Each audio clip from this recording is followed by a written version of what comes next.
Mari kita berdoa sekali lagi, kiranya seperti pujian yang kami naikkan, Roh Kudus, teruslah menyertai anak-anak-Mu. Pimpinlah kami di dalam menjalani hari-hari kami, supaya kami tidak tersesat dan kebenaran firman boleh terus menuntun hati, pikiran, perkataan, tindakan kami. Berfirmanlah Tuhan, khusus sebentar juga kami mau menikmati perjamuan bersama dengan Tuhan. Duduk semeja denganmu, kiranya Engkau yang menyucikan setiap kami, supaya kami layak bersama-sama dengan Engkau di dalam perjamuan-Mu. Berfirmanlah Tuhan, karena kami siap mendengar. Demi Kristus Tuhan, kami berdoa dan mengucap syukur. Sama-sama kita katakan, amin. Silakan duduk Bapak Ibu Saudara. Shalom, selamat pagi. Semalam ketika saya balik dari persiapan untuk pernikahan anak kami, bersyukur untuk doa-doa yang saudara sudah naikkan selama kurang lebih 1 minggu ya. Saya mempersiapkan untuk pernikahan anak kami. Semalam tiba kurang lebih jam 7:30 ketika kami sudah tiba di Soekarno-Hatta, mulai pada berdiri, lalu ketika mau keluar, tiba-tiba ada pengumuman dari kokpit, ada masalah kelistrikan di pesawat, jadi para penumpang harap duduk kembali selama 10 kurang lebih 15 menit, jadi pintunya bermasalah, tidak bisa dibuka. Lalu ketika saya duduk, semua penumpang duduk kembali, tidak bisa keluar, saya berpikir, kalau kelistrikan masalah problem kelistrikan itu adanya waktu di atas sebelum mendarat, misalkan sistem kelistrikan tidak, navigasinya tidak bisa berfungsi, atau rodanya tidak bisa membuka pada waktu mau landing, ya saya tidak ada di sini berjumpa lagi dengan Bapak Ibu Saudara. Hidup kita memang benar-benar bergantung kepada Tuhan. Amin Bapak Ibu Saudara. Kita tidak tahu apa yang akan terjadi, tapi yang kita tahu pasti Tuhan tidak pernah membiarkan kita, meninggalkan kita. Seluruh rencana Tuhan dalam setiap hidup kita semua pasti digenapi kalau kita adalah miliknya. Terima kasih sekali lagi buat semua doa-doa yang saudara sudah naikkan, semua karena anugerah dan kebaikan Tuhan. Hari ini kita akan renungkan satu tema di bulan Mei minggu pertama ini, meninggalkan masa lalu. Temanya meninggalkan masa lalu.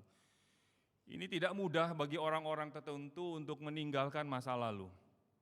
Maka seorang dosen dari Perjanjian Lama, dia ahli Perjanjian Lama, namanya Richard Pratt. Next slide. Sebelumnya, ya. Dia mengatakan satu kalimat yang sampai hari ini saya selalu ingat ini. Ketika di kelas dia mengajar teologi Perjanjian Lama, dan dia katakan, coba kita baca sama-sama ya. 1, 2, 3, jangan melupakan masa lalu, tetapi jangan kembali ke masa lalu. Apa artinya? Jangan melupakan masa lalu. Jangan lupa masa lalu ya.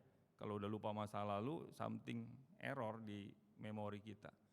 Tetapi dia katakan jangan kembali. Maksudnya apa? Ada orang-orang tertentu karena terlalu sweet memorinya, ya, terlalu manis. Masa lalunya terlalu manis. Dia nggak bisa tinggalkan. Dia maunya kembali terus ke masa lalu itu. Maunya kembali ke situ, kembali ke situ. Padahal dia hidup di zaman sekarang, di tahun sekarang 2025 dan terus ke depan dia harus lalui. Dia sulit untuk meninggalkan masa lalu itu. Jadi dia pikir, aku nggak mau lupa masa lalu, tapi aku juga nggak mau tinggalkan. Ini problem bagi orang-orang yang sudah mungkin di atas 450 ke atas, sulit sekali. Kadang-kadang udah terlalu sweet, terlalu manis memori itu. Saya pernah ceritakan pada Bapak Ibu Saudara ketika ada orang yang sudah 2 tahun istrinya meninggal, dia setiap kali buka lemari dia mencium wangi daripada baju istrinya lalu dia menangis. Ini saya dengar sendiri kesaksiannya. Ya nggak apa-apa juga sih ya mengenang itu. Tapi kalau dia sampai tidak bisa meninggalkan masa-masa yang terlalu manis itu, sampai hidup seperti waktu itu, nah ini jadi masalah. Atau jenis yang kedua, masa lalunya terlalu pahit, amat pahit. Masa lalu yang pahit, mungkin dia dihina, dia disiksa, dia dipermalukan. Waduh, dia dibully habis-habisan. Gampang nggak melupakan dan meninggalkan? Nggak gampang. Yang timbul dalam hatinya adalah kebencian, bagaimana saya balas dendam, saya hajar itu orang. Dia akan penuh dengan kepahitan, ngelihat muka orang tuh kayak mau menerkam, serem sekali. Tidak ada belas kasihan, tidak ada kasih. Negative thinking terus. Kenapa? Karena dia punya masa lalu yang sulit untuk dia lupakan dan tinggalkan. Jadi mempengaruhi hidupnya terus-menerus.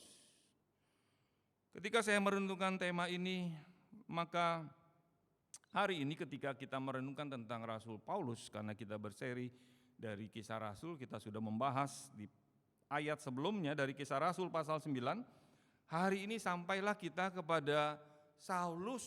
Ketika dia sudah bertobat, Tuhan sudah melahirbarukan dia masuk ke dalam lingkungan saudara-saudaranya. Dia pikir saudara-saudaranya pasti akan menerima dia. Aku sudah bertobat. Terjadi perubahan, yang pertama perubahan ini sangat radikal. Coba slide, ya. Dikatakan di ayat 21, Bapak Ibu Saudara bisa melihat di sana. Semua orang yang mendengar hal itu heran dan berkata, sama-sama, bukankah dia ini yang di Yerusalem mau membinasakan barang siapa yang memanggil nama Yesus ini? Dan bukankah ia datang ke sini dengan maksud untuk menangkap dan membawa mereka ke hadapan imam-imam kepala? Kalimat ini enggak salah Bapak Ibu Saudara. Kalimat ini betul. Rasul Paulus memang sudah bawa surat dari Yerusalem, dari imam-imam kepala untuk menghabisi, membinasakan orang-orang Kristen. Orang-orang yang percaya kepada Kristus di Damaskus, di Damsyik, istilah Damaskus, Damsyik sama. Sekarang ibu kota Suriah itu, sekarang ada di Suriah, di Syria. Eksis. Bahkan jalan lurus yang dikhotbahkan oleh Pak Demsi beberapa waktu yang lalu, jalan lurus, street, ada di sana. Kalau Bapak Ibu mau pergi melihat situs arkeologi, itu ada jalan yang namanya jalan lurus, di mana Rasul Paulus pernah dilayani oleh Ananias, terima Tuhan, bertobat. Ada. Kalimat ini mengindikasikan bahwa orang-orang di sana tahu bahwa Rasul Paulus memang datang ke Damsyik, ke Damaskus, ke kota ini untuk cari orang-orang Kristen waktu itu. Sampai hari ini saya cari beberapa artikel, memang masih ada orang Kristen yang ada di Damsyik yang sekarang di Syria itu. Tapi jumlahnya nominalnya kecil sekali. Dan waktu itu abad pertama memang sudah ada. Maka Rasul Paulus mau pergi ke sana, aku mau habisi orang-orang Kristen di sana. Oh saudara, kalau kita tinggal di daerah Kelapa Gading kita bersyukur. Di sini gereja di mana-mana, ada ratusan gereja, 150 lebih se-Kelapa Gading saja, 150 gereja lokal lebih. Maka kalau kita lihat pada waktu itu orang mau jadi orang Kristen, ini enggak gampang. Rasul Paulus dengan api yang membara, aku habisi orang Kristen. Aku mau tarik bawa ke Yerusalem, siksa dia, kalau perlu matikan, sangkal iman. Mau percaya Yesus atau kamu mau menyangkal. Kalau tetap percaya, aku habisi, matikan. Ngeri saudara, kalau lihat video-video orang-orang percaya yang di tempat-tempat negara-negara yang melarang iman percaya kepada Kristus, itu bisa dipenggal kepala, divideoin supaya menimbulkan horor, rasa takut. Hari ini kita melihat Rasul Paulus diperhadapkan ketika dia sudah bertobat, terima Tuhan, dia pikir ini aman, maka saudara-saudaranya akan terima dia. Ternyata enggak. Ini siapa ini orangnya? Ini orang mau niatnya mau bunuh kita nih, mau bunuh kita. Apakah dia benar-benar sudah bertobat? Enggak bisa diterima. Demikian juga di pihak yang lain. pihak orang-orang Yahudi yang memang tadinya jadi teman satu komplotan dengan Paulus. Mereka bingung. Loh, katanya mau sama-sama kita habisi orang Kristen, orang yang percaya Kristus. Kenapa kamu jadi begini? Malah cerita tentang Yesus adalah anak Allah. Dia buktikan karena ini orang pintar, saudara. Rasul Paulus dididik oleh Gamaliel, seorang profesor ahli. Secara ketat memahami kitab Taurat, teliti, ketat, jenius. Dia tahu segala sesuatu tentang Taurat. Maka ketika dia berdiskusi, orang-orang Yahudi, baik yang berbahasa Yunani maupun yang berbahasa Yahudi, Ibrani, bingung. Jadi dia diserang dari dua kubu. Dari orang-orang Kristen yang bingung, ini mau mengancam membunuh kita, dari kelompok yang kedua, orang Yahudi. Yang pikir ini akan bantu kita habisi orang-orang percaya Yesus Kristus. Malah Rasul Paulus sekarang membela iman Kristen. Apa artinya percaya kepada Yesus? Siapa Yesus Kristus? Saudara pernah renungkan enggak? Siapa Yesus Kristus buat saudara? Apakah dia hanya kita rayakan pada waktu Natal atau hanya pada waktu Paskah, Jumat Agung? Atau dia benar-benar menjadi Tuhan saya?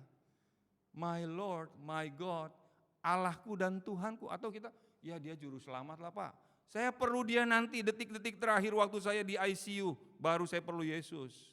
Kalau sekarang saya masih sehat Pak, uang masih banyak, saya masih kuat.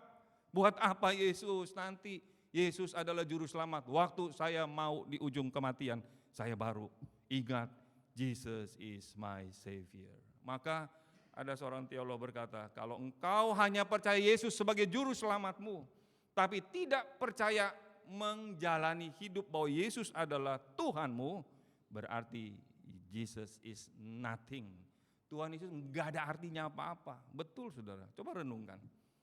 Rasul Paulus tahu, ketika aku percaya kepada Yesus yang tadinya pengikutnya aku mau bunuh, sekarang aku percaya kepada dia. He is my Lord, my God. Dia adalah Tuhan, aku hamba. Dia Allahku, aku ini siapa? Aku ciptaan. Kalau saudara merenungkan bagian-bagian dari pertobatan Rasul Paulus sampai dia begitu keras ditolak oleh orang-orang yang mengharapkan dia menjadi seorang penganiaya, ya, pembenci kekristenan. Maka saya mau kasih contoh satu orang namanya Lee Strobel. Dia seorang ateis, keras kepala, tapi jadi pembela iman. Saudara pernah ketemu ada orang-orang yang tadinya melawan kekristenan. Dia seorang jurnalis, dia kalau ada orang ngomong dia gak gampang percaya. Dia cari tahu bener gak? Ada dua tipe orang, dikit-dikit percaya, oh iya amin, amin. Padahal dia gak pernah tahu. Tapi ada orang seperti si Strobel ini dia cari tahu. Tiba-tiba istrinya menjadi Kristen. Waktu istrinya menjadi Kristen, dia bingung. Kenapa kamu percaya kepada Yesus Kristus? Yesus Kristus yang aku tahu dia nanti gak ada apa-apanya. Orang Kristen imannya iman omong kosong. Maka dia jadi ateis. Tapi dia penasaran karena istrinya bertobat jadi orang percaya. Maka dia mulai mengadakan penyelidikan, penelitian. Benarkah Alkitab, benarkah yang dikatakan Alkitab, Yesus Kristus adalah Tuhan dan Juru Selamat, dia Allah. Dia selidiki selama 2 tahun.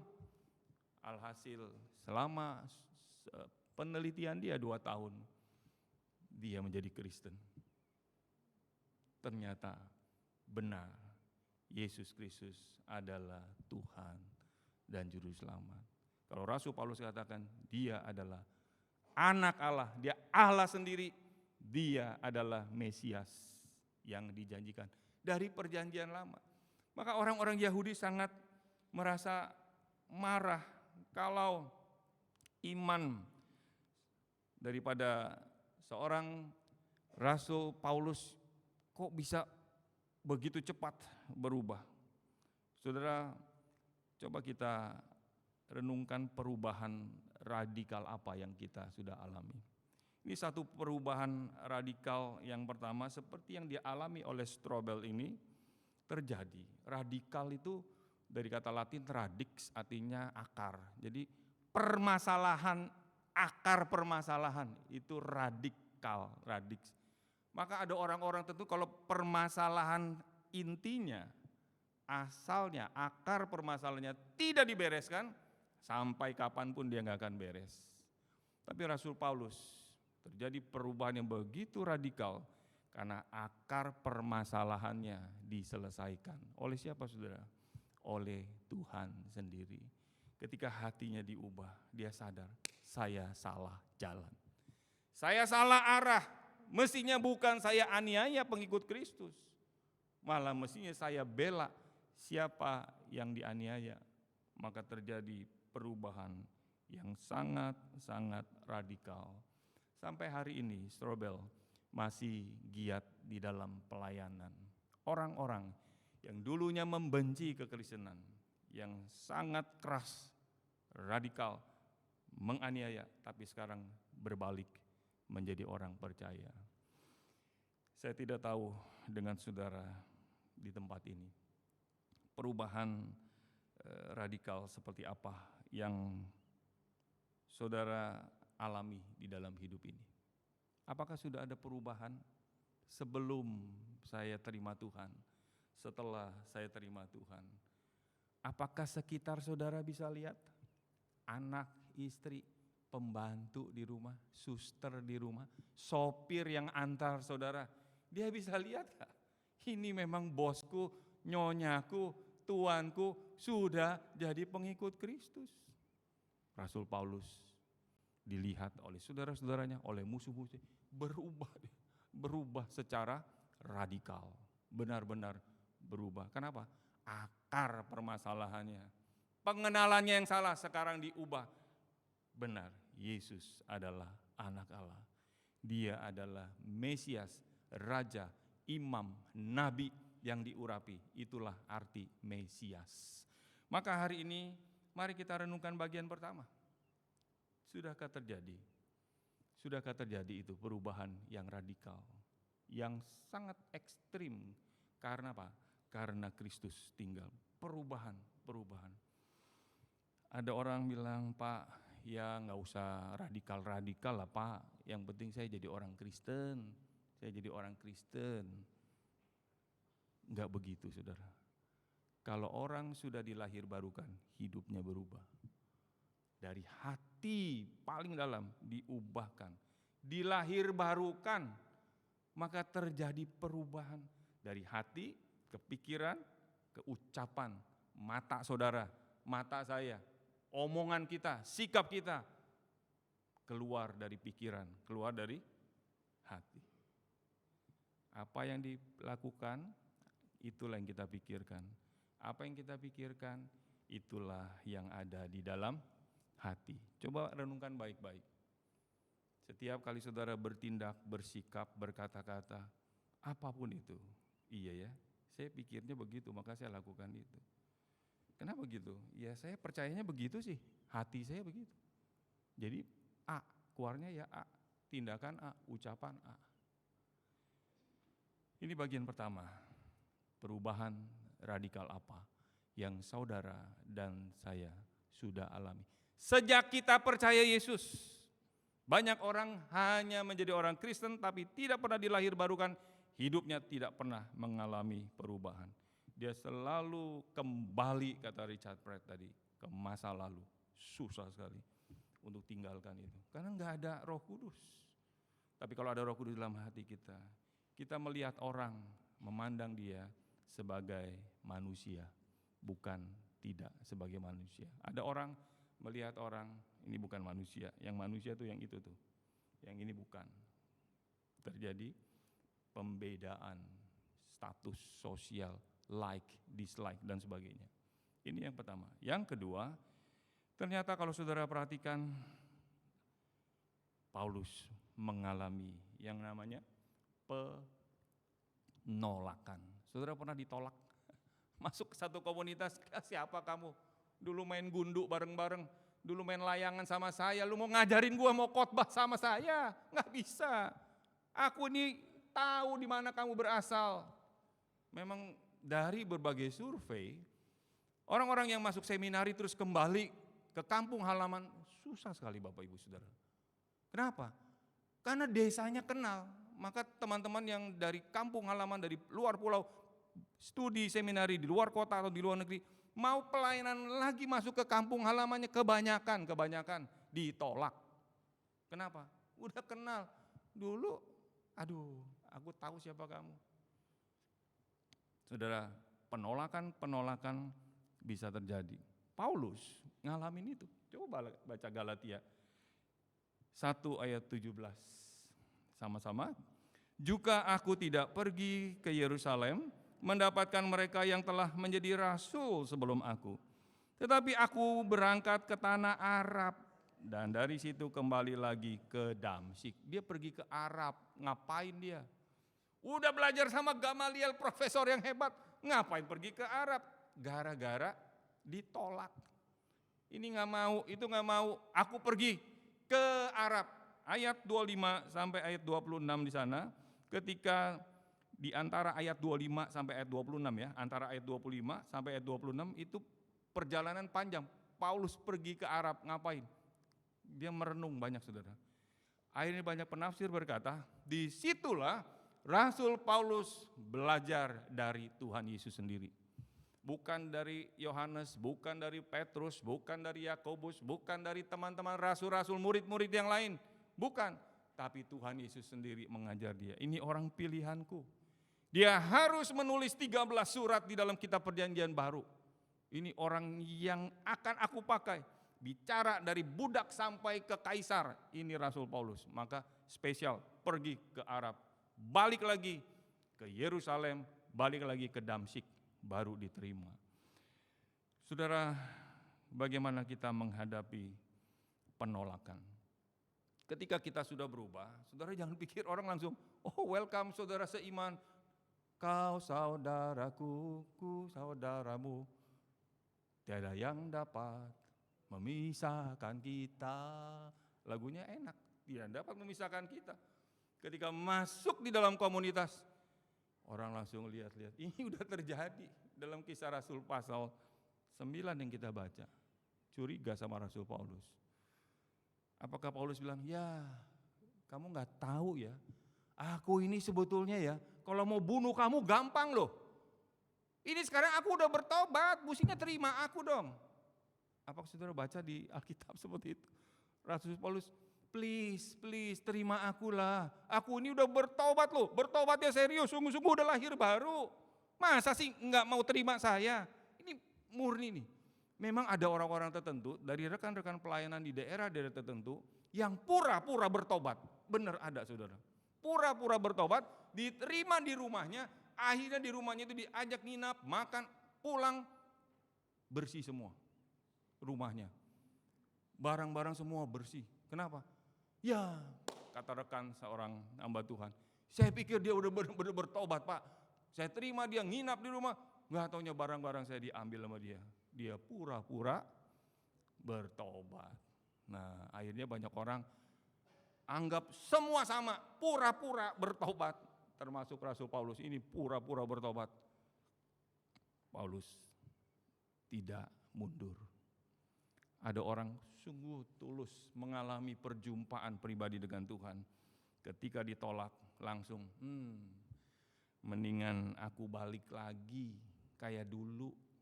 Lu kalau gua kayak dulu lu udah abis lu gak tahu apa gua mantan preman tau gak? Mantan preman terminal. Itu ada satu hamba Tuhan mantan preman. Dia bilang, aku ini mantan preman di terminal Pak Randy. Oh gitu Pak, iya lihat aja badan aku nih kayak begini. Gagah begini, mana ada yang kalau macam-macam. Waduh dia gak tahu siapa saya. Mantan preman dia bilang. Paulus nggak bilang begitu. Paulus nggak pernah membanggakan ini aku mantan lo, jangan macem-macem ya. Kalau lu nggak mau bertobat, gua abisin lo. Nggak ada kalimat kayak gitu. Dia sadar Tuhan lagi mau bicara apa. Aku pergi saja ke Arab. Dia singkirkan diri dari Damsyik, dari Yerusalem. Dia pergi. Alkitab tidak tulis berapa lama dia pergi ke Arab. Tapi yang pasti dia kembali, pikirannya semua sudah diubahkan. Dia semakin berani bicara masuk ke Yerusalem kepada orang-orang Yahudi yang berbahasa Yunani. Mereka bingung dan nggak bisa berdebat. Ada orang kalah berdebat marah-marah. Saudara pernah perhatikan acara itu, kalau acara debat itu, debat bisa main mau pukul-pukulan karena kalah berdebat. Rasul Paulus, dia seorang apologet, pembela iman Kristen yang sangat handal. Jadi kalau dia bicara, karena dia sudah dibekali teologi oleh Gamaliel, dia paham, lu mau ngomong apa orang Yahudi, aku ini orang Farisi, aku paham ahli Taurat, aku ahli Taurat. Di waktu mau berdebat, kalah. Akhirnya orang Yahudi bilang, ini mah bohwat kayak begini, mendingan kita bunuh aja, habisi saja udah.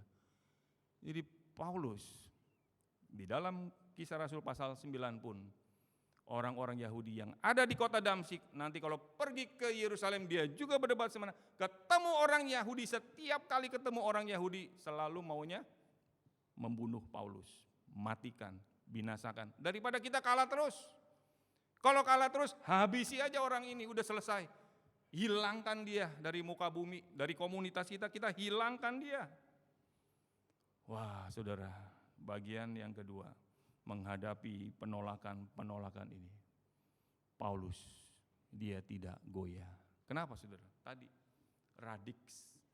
Ada perubahan radikal dari hati, pikiran, tindakan. Orang-orang yang saya kenal, yang mungkin saudara juga tahu, yang jelas panggilannya, menghadapi ancaman, godaan, tantangan, pergumulan, tidak akan pernah mundur.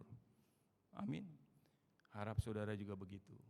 Kita menjadi orang Kristen, menghadapi kesulitan, menghadapi persoalan apapun, aku tahu siapa yang aku percaya. I know whom I believe. Aku tahu, aku percaya kepada siapa, pengharapan apa, aku tahu. Urusan kesulitan, kesukaran, penderitaan ini cuma sementara. Berapa tahun saudara mengalami kesulitan, penderitaan? Gak mungkin selama-lamanya di dunia. Sakit pun gak mungkin selama-lamanya. Ada yang sakit, saya pernah melayani seorang ibu 3 tahun, diam tidur aja. Gak bisa ngapa-ngapain. Cuma setiap kali saya datang, anaknya minta, Pak tolong doakan Pak, supaya mama cepat dipanggil pulang. Udah sampai kayak begitu. Kenapa? Gak ada perubahan apa-apa. Tapi saya melihat setiap kali melayani ibu itu, saya tahu walaupun dia tidak bisa berkata-kata, jiwa, roh masih ada dalam tubuhnya. Saya tetap sharing firman, saya tetap ngomong walaupun dia gak berespon. Tapi di dalam hatinya dia masih ada sebagai manusia yang utuh, jiwa dan tubuh masih ada. 3 tahun. Saudara, mari kita renungkan bagian ini. Kalau kita menghadapi situasi-situasi yang sulit, ya, apakah ini karena penolakan, karena sesuatu, ingat baik-baik. Ingat baik-baik, tidak selama-lamanya. Kesulitan, penolakan, penderitaan itu eksis, itu hadir terus-menerus, enggak everlasting, enggak. Tapi sementara. Maka ibu-ibu yang belajar kitab pengkhotbah, kita tahu segala sesuatu adalah sementara. Sia-sia artinya hebel, sementara. Kamu mau apa? Sementara. Tapi yang kekal itu yang harus selalu kita rindukan. Maka hari ini kalau saudara mengalami kehidupan yang mungkin ditolak karena iman saudara, ya, karena iman, bukan karena kita salah atau karena kita berbuat dosa. Ya kalau kita berbuat dosa, salah, ya mesti bertobat, mesti berubah. Tapi kalau kita ditolak karena kita sudah seperti Rasul Paulus, mengatakan kebenaran, melakukan baik, sabar. Tuhan tetap menyertai saudara. Bagian yang terakhir, kita pikir, saya waktu renungkan begini ya, kok bisa ya seorang yang begitu jahat, seorang yang bengis begitu. Sampai Rasul Paulus bilang, di antara para rasul, aku nih yang paling bejat, aku yang paling berdosa. Tapi Tuhan paling mengasihi aku. Lalu dia balik, oleh sebab itulah aku akan kerja paling berat, paling banyak di antara rasul-rasul yang lain. Betul saudara, betul. Gak ada rasul-rasul yang segigih Rasul Paulus. Udah ditimpuk, dianiaya, pikir udah mati, dia bangun melayani lagi dia. Nggak ada capeknya. Kenapa? Karena kuasa Roh Kudus, Tuhan mengubah dia dari dalam. Kalau saudara dan saya mengalami perubahan yang dari Tuhan, urusan-urusan yang sementara pasti tidak akan membuat kita goyah. Amin. Yang dulu kita pikir ini paling berharga Pak, ini paling bernilai Pak. Filipi 3 ayat 8. Oleh karena dialah aku telah melepaskan semuanya itu dan menganggapnya apa? Sampah. Menganggapnya sampah supaya aku memperoleh Kristus. Apa yang saudara anggap paling berharga, paling bernilai dalam hidup ini? Kalau Rasul Paulus dulu, dia punya pikiran, dia punya pengajaran dari Gamaliel tentang apa itu menjadi orang Yahudi, itu dipegang, itu yang paling berharga. Mati pun aku rela. Maka ada orang-orang tentu teroris itu bawa bom, backpack, mati sama-sama istri sama anak, bareng-bareng nggak apa-apa, kita langsung ke sorga. Ini indoktrinasi ke para teroris masuk sampai kayak begitu. Hatinya sudah terindoktrinasi, ajarannya udah masuk, bukan di pikiran sampai ke hati. Mari kita mati bareng-bareng, mati sama-sama. Itu maka saudara jangan main-main. Apa yang saudara percayai, apa yang saudara pikir ini kebenaran, seumur hidup saudara akan jalani itu. Maka ketika saya renungkan bagian ini, betul. Kalau bukan Tuhan yang ubahkan, gak bisa. Menganggap sampah itu gak gampang. Saya cari tahu, sampah itu istilah bahasa Yunani pakai ski balon. Itu berarti adalah sisa-sisa makanan yang dilemparkan ke anjing. Sekali lagi, sisa-sisa makanan yang dilemparkan ke anjing. Itu istilah yang dipakai dengan sampah. Ya. Sekarang dia bilang semuanya itu aku anggap nggak ada artinya. Aku kasih ke anjing. Anjing di sini bukan anjing pet peliharaan di rumah ya.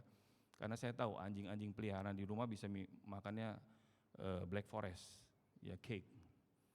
Karena saya pernah ketemu ada orang yang black forest buat apa? Buat anjing saya. 11 anjing saya beli black forest 2 kasih. Keren banget ya. Makanya cake black forest coba buat saya aja kita bagi-bagi.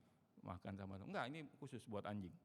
Ini bukan cerita anjing pet, karena waktu itu anjing ada 2, anjing yang di dalam rumah dan anjing yang liar di luar. Ini anjing yang di luar, jadi Paulus bilang aku anggap itu anjing di luar sampah, aku kasih dia. Yang dia anggap sampah itu bukannya yang enggak bernilai, yang paling bernilai. Apa itu? Ya tadi, apa yang dia pegang ajaran dia yang hati, ini aku harus hidup. Nothing, yang lain gak ada pentingnya. Sekarang dia ganti itu dengan iman kepada Kristus. Saudara, berani begitu mengalami seperti itu? Ketika kita tahu Kristus yang paling utama. Bukan suamiku, bukan istriku, bukan anak-anakku, bukan cucu-cucuku, bukan opaku. Semua sementara. Kristus segala-galanya. Berani saudara? Aduh Pak, susah Pak, susah. Kok susah? Iya, kita masih di dunia. Betul, saya juga masih di dunia sama saudara. Sama, Paulus waktu itu juga masih di dunia. Tapi segala sesuatu dibandingkan dengan Kristus, semuanya dianggap sampah. Saya nggak tahu sampah saudara apa yang harus dibuang. Ya, kalau kita pindah rumah, sampah-sampah banyak ya. Cuma ada yang kita sayang. Ini aduh nostalgia. Itu nostalgia. Saya sudah pindah, kemarin hitung-hitungan pindah rumah berapa kali ya? 1, 2, 3, 4, 5 kali pindah saya. Setiap kali pindah rumah, buang enggak. Jadi sampah apa jangan. Ini banyak memori di sini. Ya. Saudara gitu kan, kalau mau pindah rumah, buka lemari. Ketika ingat Kristus yang paling utama, yang lain menjadi nomor 2, nomor 3, nomor 4. Hari ini mari kita renungkan bagian ini. Apakah hidup kita sudah diubahkan? Saya teringat di akhir daripada firman Tuhan ini dengan istri Lot. Malaikat sudah tarik, ayo tinggalkan Sodom dan Gomora, pergi, jangan noleh, Jangan lihat ke belakang. Istri Lot masih ingat, aduh emas lagi mahal, udah sampai 2 juta, emas gue banyak, gue tinggal tadi gak sempat lari. Ini harga emas naik terus, aduh apa gue balik ya, kata si istri Lot. Emas lagi naik, gue gak sempat ambil lagi cincin gue, anting. Ini saya terjemahkan dengan bahasa bebas gitu. Dia kepikiran, aduh itu teman-teman saya di Sodom Gomora itu bye-bye semua, teman kita nongkrong, teman ngafe kita. Aduh, udah lari enggak. Nengok juga dia. Nengok juga. Dan disitulah Tuhan hukum istri Lot, disebut jadi tiang garam. Kalau saudara pergi ke Israel, saya belum pernah ke Israel, kata di sana ada, inilah istri Lot jadi tiang garam. Ini. Ya kita tidak bisa memastikan ya secara arkeologi apa gitu benar-benar yang dulu pernah terjadi ribuan tahun yang lalu. Tapi yang pasti Tuhan menghukum istri Lot mati saat itu. Saudara kasih Tuhan, hari ini mari kita renungkan kondisi kita saat ini. Apakah kita sudah benar-benar jadi orang Kristen yang mengalami perubahan? Atau kita hanya Kristen nominal? Nominal hanya jumlah aja, angka aja. 30% penduduk dunia kurang lebih adalah menurut statistik orang Kristen. Saya ada di situ Pak, di 30% dari populasi 8 miliar penduduk dunia. Apa hanya di situ? Sangat mengerikan. John Piper berkata, orang-orang yang sudah melayani, termasuk pengkhotbah, bisa jadi belum mengalami kelahiran baru. Serem sekali. Ya, ada orang-orang sudah jadi Kristen, sudah melayani, jadi majelis, jadi penatua, jadi pendeta, jadi evangelis, belum mengalami perjumpaan khusus pribadi dengan Tuhan. Maka nggak bisa lah ngalamin penolakan, tekanan, bubar dia.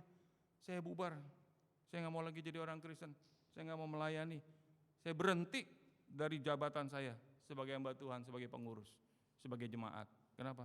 Nggak tahan. Tapi kalau perubahan radikal itu terjadi di akar permasalahan kita, di hati kita, maka segala sesuatu kita hadapi. Kenapa? Karena Tuhan menyertai kita.